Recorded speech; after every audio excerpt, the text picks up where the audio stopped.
ის რაც დღეს სომხეთში ხდება, ეს არის რაღაც საკმაოდ მნიშვნელოვანი რეგიონალური და გლობალური, მე ვიტყოდი, პროცესი, რომელიც მიდის, იმიტომ რომ თავისთავად ის, რომ დღეს ჩვენი მეზობელი ქვეყანა, რომელიც სულ რამდენიმე წლის წინ იყო რუსეთის ერთ-ერთი მთავარი საყრდენი ჩვენს რეგიონში, დღეს არის შეიძლება ითქვას მოწინავე პოზიციებზე, რაც შეეხება ჩვენი რეგიონის ევროკავშირთან ურთიერთობების და დასავლეთთან ურთიერთობების განმტკიცებას. ეს არის თავისთავად უზარმაზარი გარღვევა. პირდაპირ უნდა ვთქვათ, რომ ეს არის რუსეთისთვის ძალიან სერიოზული სტრატეგიული გამოწვევა, რომელიც ძალიან თვალნათლივ ვიხილეთ ჩვენ, იმიტომ რომ რუსეთის სტრატეგიული ამოცანა მხოლოდ ის ხო არ არის, რომ მაგალითად რომელიმე ქვეყანაში სამხრეთ კავკასიაში ყავდეს საკუთარი მოკავშირე მოცემულ მომენტში. რუსეთის სტრატეგიული ამოცანა დიდი ხანია არის რეგიონიდან დასავლეთის ინტერესების განდევნა და ის ამას არათუ ვერ ახერხებს, არამედ მან პოზიციები დაკარგა ამ თვალსაზრისით ძალიან ხელშესახებად სომხეთში, მიუხედავად იმისა, რომ ჩვენ გვახსოვს ძალიან მე ვიტყოდი მუქარის პირდაპირ ღიად მუქარის შემცველი განცხადებები, რომელსაც რუსეთი აკეთებდა რაც შეეხება სომხეთის ევროპასთან დაახლოებულ ურთიერთობებს. ამიტომ ის, რომ ეპიცენტრი დღეს აი ამ ახალი არა მხოლოდ ევროპული გაერთიანებისთვის ახალი სიცოცხლის შეძენის, არამედ მე ვიტყოდი ზოგადად დემოკრატიული სამყაროს უსაფრთხოების თვალსაზრისით, ასე ვთქვათ, ახალი ვითარების შექმნასთან დაკავშირებით მსჯელობა, მათ შორის კანადის თანამონაწილეობით იმართება სომხეთში, ეს არის უზარმაზარი მიღწევა ჩვენთვის, ყველასთვის, ვისაც გსურს, რომ ვნახოთ ჩვენი რეგიონი, რომელიც იქნება ინტეგრირებული თავისუფალ სამყაროში და უზარმაზარი დარტყმა რუსეთის ინტერესებისთვის და ამ თვალსაზრისით ეს რა თქმა უნდა არის საბოლოო ჯამში ჩვენთვის მომგებიანი. მეორე, რაც მე ვფიქრობ, რომ ჩვენ რასაც ვხედავთ, მათ შორის იმაში, რაც ხდება დღეს ერევანში, ზელენსკისთან შეხვედრის ჩათვლით და ის, რაც ხდება კიდევ კულისებში ურთიერთობების, რომლის, ასე ვთქვათ, შექმნასაც ცდილობს ქართული ოცნება დასავლეთთან, ძალიან ნათლად ჩანს, რომ დღეს ივანიშვილისთვის არის უკიდურესად არაკომფორტული, მე ვიტყოდი, რომ ის არის ღიად, ასე ვთქვათ, ჩაწერილი პუტინის მოკავშირეების სიაში და ამ სიიდან საკუთარი თავის ამოწერა, საკუთარი, ასე ვთქვათ, თავის ამორიცხვა პუტინის ღია მოკავშირეებისგან არის დიახ დღეს ივანიშვილისთვის ძალიან მნიშვნელოვანი, ამიტომ არის, რომ მთავარი მაგალითად ამოცანა, რომელსაც ის უყენებს თავის აი ამ მსახურებს, რომლებსაც დღეს ქვიათ საქართველოს ხელისუფლების წარმომადგენლები, ეს არის სწორედ მისთვის დაწესებული სანქციების ახსნა. ეს არის დღეს მისთვის ძალიან მნიშვნელოვანი თემა, იმიტომ რომ გლობალურად ჩვენ შევხედავთ, როგორ მიდის სოფლიოში პროცესები, აი გასული 4 წლის მანძილზე რუსეთ-უკრაინის ომის დაწყების დღიდან რა ბედი ეწია რუსეთის მოკავშირეებს, მე ვფიქრობ, რომ რაციონალურად მოაზროვნე ნებისმიერი ადამიანისთვის ნათელი უნდა იყოს, რომ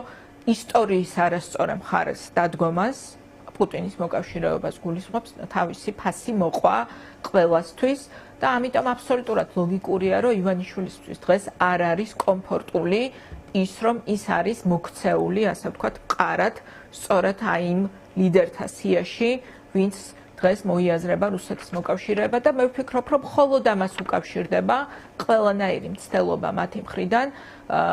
მისი წარმომადგენლების მხრიდან, რომ ასე ვთქვათ, რაღაცა ურთიერთობები დამყარდეს დასავლეთთან, მაგრამ მე იმ თვალსაზრისით ვთქვი, რომ ეს ჩვენთვის მომგებიანია, რომ ეს რა თქმა უნდა მეტზე გავლენის ბერკეტებს აძლევს დასავლეთს ამ რეჟიმთან მიმართებაში და ეს არის ჩვენს ინტერესში, იმიტომ რომ საბოლოო ჯამში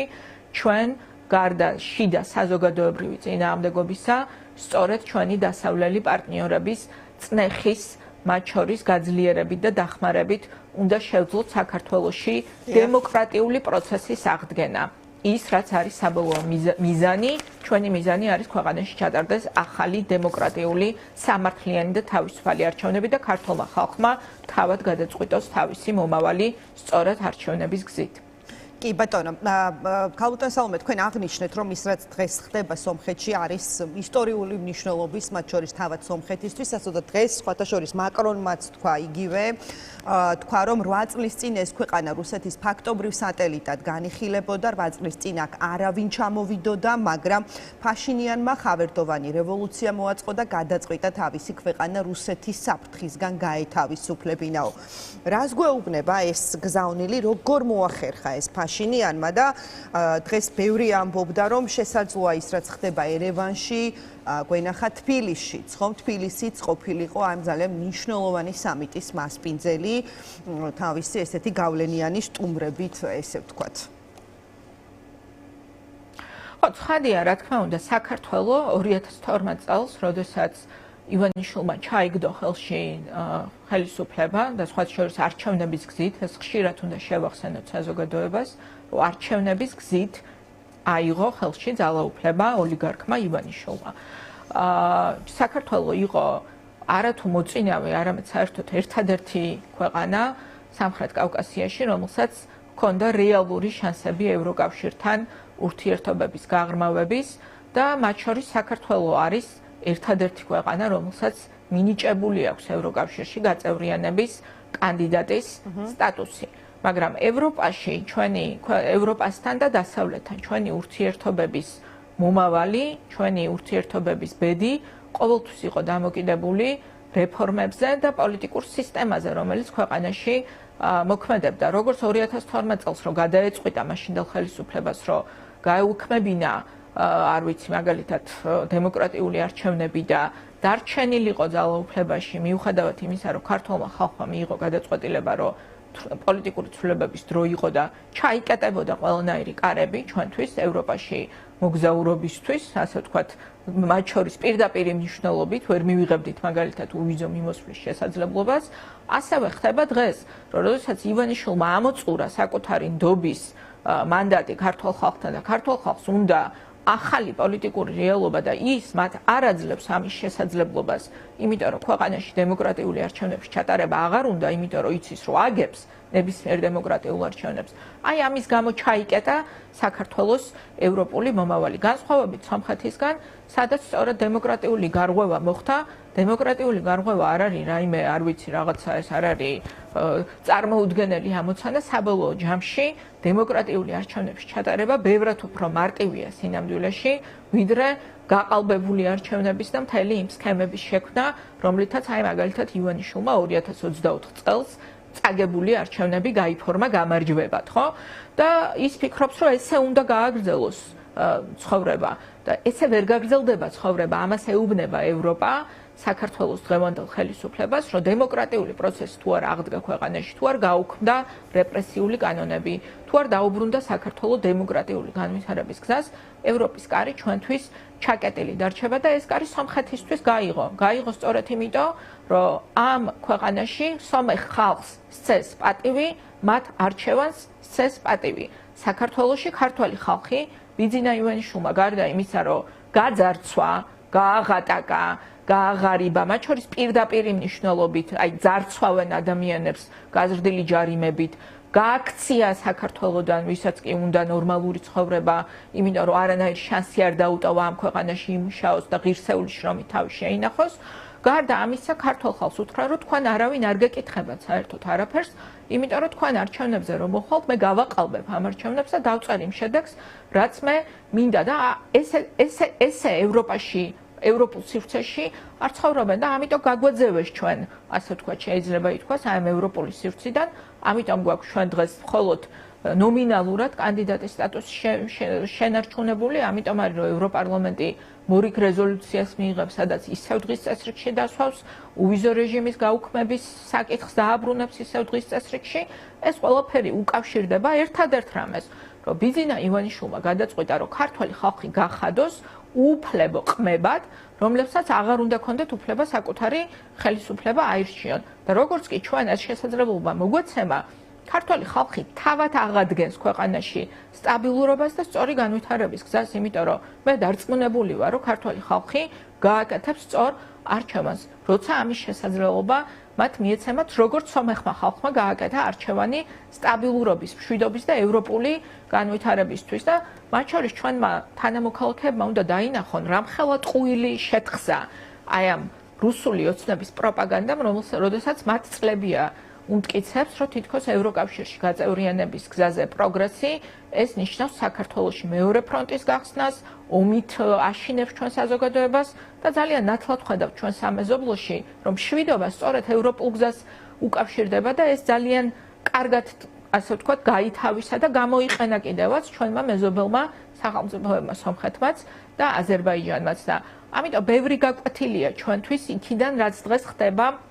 სომხეთში, რომ ჩვენ სწრაფად შევცვალოთ ქვეყანაში პოლიტიკური ვითარება, აღარ დავექვემდებაროს რაც შეიძლება მეტი ადამიანი ამ ცრუ პროპაგანდას, რომლითაც მათ კვებავს ქართული ოცნება, დაინახოს როგორ ატყუებს ყველაფერზე ფასებიდან დაწყებული დამთავრებული გეოპოლიტიკური საკითხებით ეს ხელისუფლება მათ და ჩვენ შევცვალოთ ჩვენს ქვეყანაში პოლიტიკური ვითარება და მერე სწრაფად შევძლებთ დავიბრუნოთ ისევ ლიდერის პოზიცია დარწმუნებული ვარ მათ შორის ევროკავშირში გაწევრიანების გზაზე. კი ბატონო და ცალკე მინდა ქალბატონო ვისაუბროთ ზელენსკისთან კომუნიკაციაზე. არაერთხელ გაუსვა მათ შორის კომენტარის დროსაც და მთავრობის ადმინისტრაციის მიერ გავრცელებული ინფორმაციის დროსაც, რომ თავად უკრაინის პრეზიდენტის ინიციატივა იყო ქართული ოცნების წარმომადგენლებთან შეხვედრა. რა სიტყვით ამ კომუნიკაციაზე და თავად ზელენსკის, ესე ვთქვათ, შემდეგ შეფასებაზე უკრაინის პრეზიდენტმა თქვა ესეთი რამ, რომ ჩვენ სახელმწიფოებს შორის ნამდვილად არსებობს გადაუჭრელი საკითხები და მნიშვნელოვანია დიალოგი გქონდეს ყველა დონეზეო. კობახიძემ პრინციპში არაფერი არ თქვა გარდა იმისა, რომ დახურული ფორმატის და მეგობრული შეხვედრა გქონდა. უფრო მეტი გითხრა ვოლოდიმერ ზელენსკი. ზელენსკისთვის ეს არის მორიგი პოლიტიკური დიპლომატიური, მე ვიტყოდი, გამარჯვება, ძალიან მნიშვნელოვანი, იმიტომ რომ ის არა მარტო ჩავიდა მთავარ სტუმრად, ასე ვთქვათ, სომხეთში შეკრებილი, ფაქტიურად მთელი დასავლური, ასე ვთქვათ, ცივილიზაცია შეიკრიბა სომხეთში, ვინ შეიკრიბა დღეს რეალურად ერევანში ვიხვდება. ხდება კოალიცია თავისუფალი დემოკრატიული სახელმწიფოების, რომელიც დღეს ებრძვის პუტინს და მათ შორის ასე ვთქვათ, უპირისპირდება, დაპირისპირების მთავარი ეპიცენტრი არის დღეს უკრაინა, მორალური პოლიტიკური ლიდერი ამ თავისუფლებისთვის ბრძოლის დღეს არის ზელენსკი და ჩვენ ვხედავთ, რომ მაშინ, როდესაც ასე ვთქვათ, მათ შორის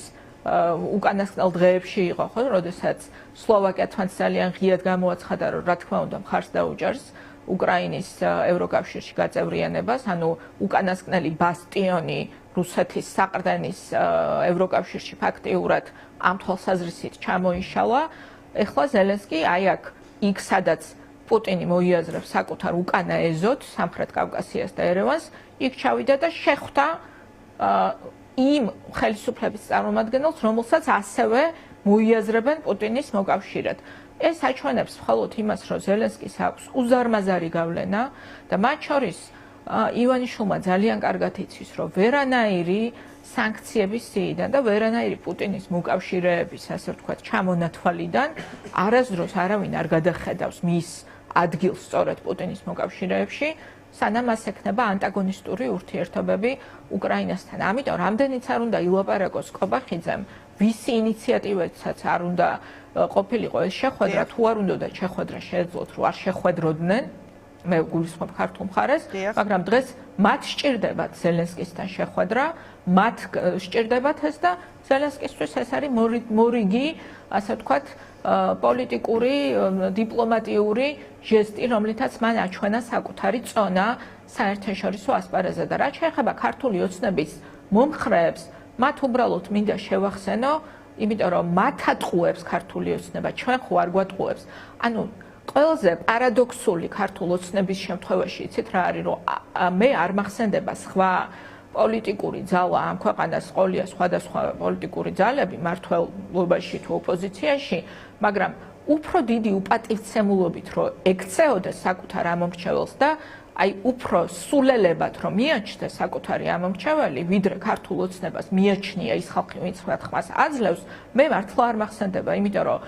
აი ამ უნამუსო ტყუილებით ხო ისინი პირველ რიგში საკუთარ ამომრჩეველს არ ვიცი, ყვებავენ, ხო, იმიტომ რომ გაიხსენოს ამ ხალხმა რას ეუბნებოდნენ ზელენსკიზე, დღეს რას ეუბნებიან, რას ეუბნებოდნენ ევროპულ ლიდერებზე, დღეს რო დერეფანში დასდევენ ხელის ჩამოსართმევად და უბრალოდ ელემენტარული ადამიანური თავმოყარეობის ამბავია ჩემი აზრით, რომ უნდა გაბრაზდე ძალიან იმ პოლიტიკურ ძალაზე, რომელიც აი ესე გამცირებს შენ როგორც მის მომხრეს და ესეთი დონის ტყუილებს გკადრებს.